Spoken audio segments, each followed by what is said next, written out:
Greetings everyone and welcome to Spacing Out. I'm Jason McClellan. And I'm Alejandro Rojas. Thank you for joining us. Alejandro is filling in for Maureen today, and we're here to get you caught up on some of the space and UFO stories that have made headlines recently, so let's do it. Nearly everyone has a cell phone with a camera now, and this has led to an explosion of self-photographed portraits, or selfies as they are now known. And it looks like a UFO apparently photobombed a selfie in the UK. On Sunday, April 13th at approximately 7:15 a.m., Dave Harding and Liam Heaney were outside of Grimsby Spider's Web Pub in England warming up with beer as they waited for their ride to a football game in Liverpool. The friends snapped a photo of themselves having fun, and in the photo you can see a mysterious object in the background. Neither of these guys noticed the UFO until it was pointed out by friends after they had uploaded the photo to Facebook. Harding told the Grimsby Telegraph, "I can't say I believe in UFOs myself, but we took loads of photos that day and there was nothing on any of the others, so it's not like it could have been a mark on the lens or anything. It's all a bit strange." Heaney feels similarly. He says, "I've never believed in UFOs before, but now I've seen the picture, I'm not so sure." He swears they did not Photoshop the picture, and he says neither he nor his friend are very technologically minded. Heaney is quite certain that whatever it is that they captured in the image, it's not normal. He says, "I'm not one of those people who says they've experienced close encounters, but there's definitely something up there." A young woman in Wales took several pictures of a UFO that she says appeared to be a silver spinning object as large as the car. Elise O'Neill says she was in her backyard smoking a cigarette when she spotted the object in the clear blue sky. It was moving very fast, then stopped in front of her before splitting in two, moving back together, and then flying off again at a very fast speed. It was hovering, spinning like a top, she says. It was so bizarre, it took my breath away. O'Neill says the battery in her phone was too low to take video, but she did snap several pictures. She said, "I've never seen anything move so fast. I've seen a shooting star before, and it was faster than that. There's no way it could be man-made. It moved too fast." She noticed the sheep in a nearby field also seemed to have had a reaction to the object. She says, "I'm a country girl and I know what sheep sound like, but the sheep in the field beyond were making a horrible high-pitched sound all the time it was there. Once the object was gone," she says, "the sheep fell silent. It was chilling." O'Neill posted the pictures on Facebook and showed them to family and friends. She said that relatives told her that her grandmother and aunt had also had a UFO sighting in that area in the past. Although O'Neill feels that what she saw was not of this earth, she remains skeptical about its possible extraterrestrial origins. She says, "I can't explain it. It moved too fast to be of this earth, but I don't believe in aliens." Some have suggested that the lights in the picture are reflections of a light inside of a home on a window, but O'Neill says she was outside when she shot the photos. She says, "I just want people to see what I saw and let them make up their own minds about what they think it was." On Thursday, April 17th, NASA announced the discovery of Kepler 186f, an exoplanet with the greatest likelihood of containing life. A team of researchers published findings related to the discovery of Kepler 186f in the journal Science.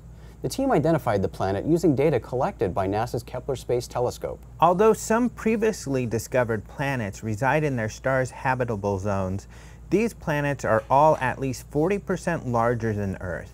This latest discovery marks the first time scientists have found a rocky, Earth-sized planet that potentially has the necessary conditions for liquid water to exist at the surface. And because water is a necessary ingredient for life as we know it, astrobiologists are excited by the potential for life on Kepler 186f. With a size similar to Earth, this exoplanet, which is located approximately 500 light years away, could have a rocky surface like Earth and just maybe even a similar atmosphere. Thomas Barclay, an astrophysicist who analyzes exoplanet hunting data for the NASA Ames Research Center, is a co-author of the research paper published in Science. He explains, being in the habitable zone doesn't mean we know this planet is habitable. The temperature on that planet is strongly dependent on what kind of atmosphere the planet has. Kepler 186f can be thought of as an Earth cousin rather than an Earth twin. It has many properties that resemble Earth. 4 other planets reside in the Kepler 186 system. These planets orbit a red dwarf star half the size and mass of our Sun. red dwarf stars account for approximately 70% of the stars in the Milky Way galaxy. As Barclay explains to Popular Science, the fact that such Earth-kin have never appeared in the data before doesn't mean they're rare. He and his colleagues expect there to be more out there. A 30-year veteran commercial pilot observed a mysterious aerial object above the residential community of Caloundra in Queensland, Australia on Friday, April 18th. According to local newspaper Sunshine Coast Daily, the witness and his friends were admiring the sky at approximately 8 p.m. when they noticed two aerial lights. Based on their appearance and behavior, the pilot believed these lights were simply sky lanterns. But then a third light appeared in the sky. The witness described this light as having a warm orange glow, which would be similar to a sky lantern, but rather than drifting like a typical sky lantern, this object suddenly changed direction and disappeared. The witness managed to photograph the mysterious object. After transferring the photos to his computer, he was able to zoom in on the unusual light, and he was shocked by what he saw. As the Sunshine Coast Daily describes, zooming in on the photo reveals what appear to be wingtips and the slight outline of an aircraft body. There were reportedly airplanes and helicopters in the sky that night, but according to this witness, none of these craft flew in the same flight pattern as the unidentified object. He acknowledges that what he and his friends witnessed could have been a military operation, but he thinks the likelihood of that is pretty small. He explains to the Sunshine Coast Daily, "I have heard of and seen many things in my career and have flown all over the world, but nothing like this." This pilot describes himself as the world's greatest skeptic, but after witnessing this unidentified craft, he is left questioning what he believes. He explains, "I think it is fascinating, and if there is some credibility to it, it has changed my mind that there could be something else out there." This veteran pilot asked to remain anonymous after reporting his sighting, and this is common among pilots who know that speaking about UFOs can make them appear crazy and unfit for duty. Many pilots who witness UFOs never come forward because of this fear of losing their jobs, and it's unfortunate, Alejandro. We hear this a lot. But I love the pilot stories, the stories of pilots, because they're the ones who spend time in the sky and they're used to seeing things, and when things are out of the ordinary, they take note. And in this case, this guy describes himself as a pretty big skeptic. Yeah.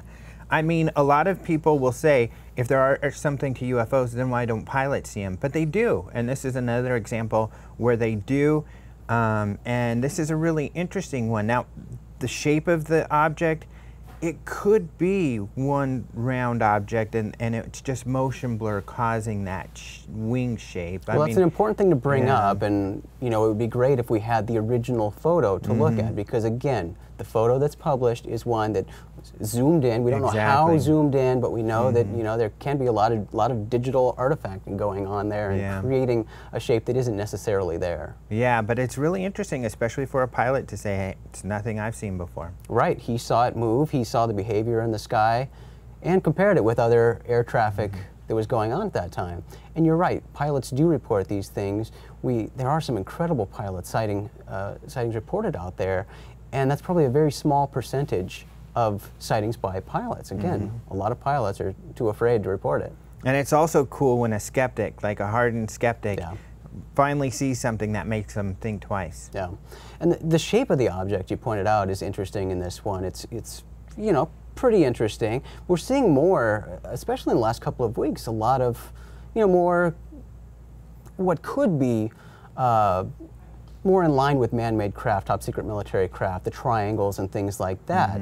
You know, moving away from a lot of photos of the saucer-shaped craft and more into this, you know, delta-shaped craft. It's happened a lot in some of the big stories from the past couple of weeks. Yeah, LEDs, that's a problem. With the rise of LEDs on remote control planes, on kites, we're just going to see more and more of this, I think.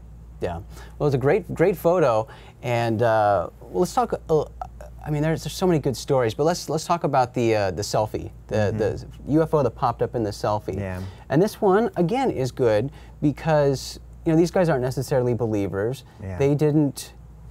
It raises some flags because when people don't see the object and then upload it later and then see it, you wonder, well, did they add it? But they claim, and again, it comes back to a lot of relying on witness testimony and how much you want to believe what they claim. And you know, they say they're not technically savvy. Yeah, and I think in this one, if this was faked, if somehow using one of those tools or an app or something like that, it would be a more interesting UFO. But this thing is, it is interesting, but it's kind of boring in that it's just a cylinder, maybe disc-shaped type of thing. In the background there, usually when people don't see it, you can zoom in and you can clearly see it. It's probably some object caused by motion blur, a bug or a bird. But in this one, I'm not so sure. So the other thing that I loved about it is the story came out on Friday. These guys are certainly in party mode in the picture. They said they started drinking like 7 a.m. on a Sunday. Yeah, 7 a.m. getting ready for the football game. The football, soccer, probably soccer in American terms. Yeah. But they were having a good time at 7 in the morning. So it got me ready for a party, you know, and then it was a UFO, a pretty decent UFO picture. So made me, it helped me start off the weekend right. Oh, it was a good story for a Friday for sure. So I'm glad you wrote about that one.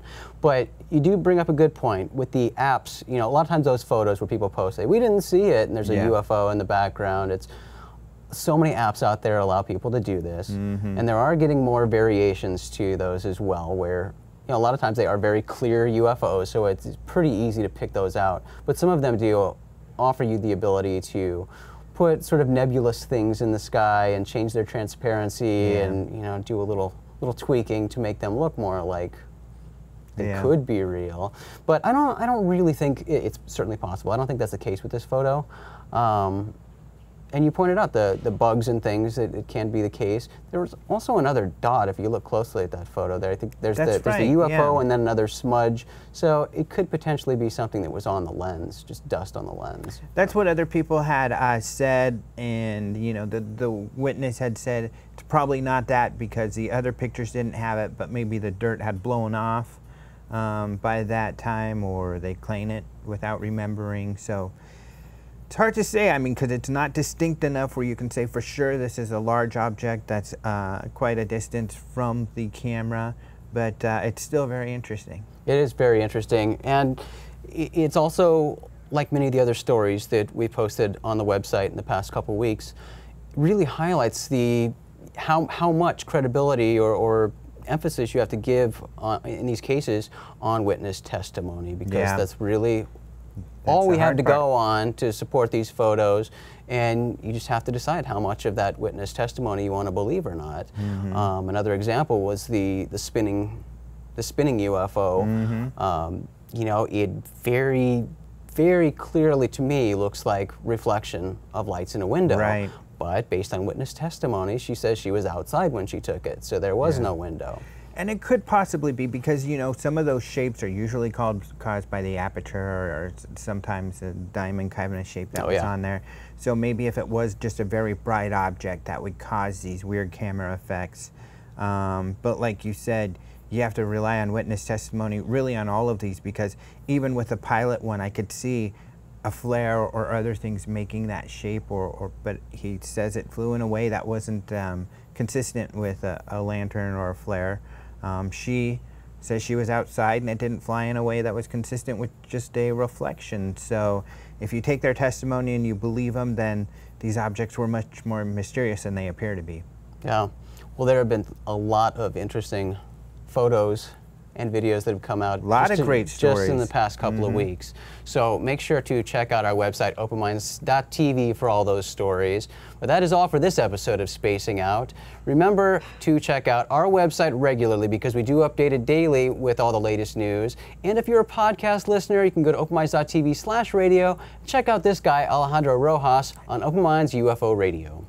If you enjoyed today's show, make sure to click on the like button and subscribe to our channel so you'll know when we upload new content. Thanks again for joining us today. I'm Alejandro Rojas. And I'm Jason McClellan. We will see you in the future. If you have a UFO sighting or something you would like to report to Open Minds, you can go to our website at openminds.tv and click the contact button to send us your request. Or you can email us at contact@openminds.tv. You can also call us at 1-877-UFO-0110. That's 1-877-836-0110.